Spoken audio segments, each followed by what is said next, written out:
That leads us to the idea of biofeedback, because we've classified the system as biofeedback. We talked about the 85% degree of accuracy. This means the system cannot be designed as a medical system. We cannot hook up the QXCI to an iron lung and have it decide how much oxygen to be presented. We cannot take the information that the system is giving us and be absolutely diagnostic with it. It is a pre-diagnostic system. It's meant to be a second opinion.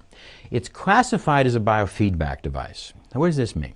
The definition of biofeedback is measuring a physical response and feeding it back to the patient. Thus, the scale in our bathroom becomes a biofeedback device, as we now can measure a physiological response, our weight. It increases our awareness.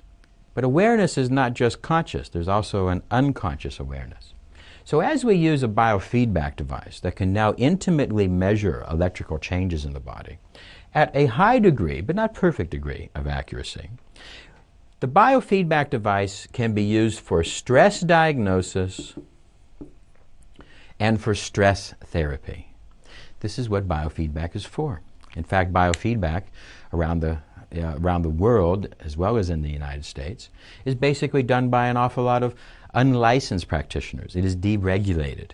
Why? Because it has a softer degree of accuracy, and it has a very soft type of therapeutics. Stress diagnosis and stress therapy. So what does our device do?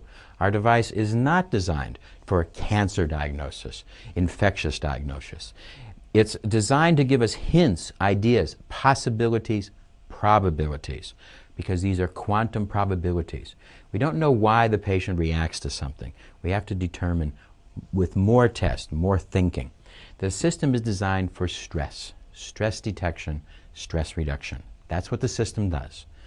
That is the broad-based idea of how the system is registered as a biofeedback device, capable of working with the patient to detect their stress and to treat their stress. Stress comes in many different ways, and the system generates lots of different probabilities of what are the causes of stress that we can discuss with our patient, looking for additional validities and different ways of checking it. But in general, what the system has done, what we claim the system does, is help us deal with the stress of the patient.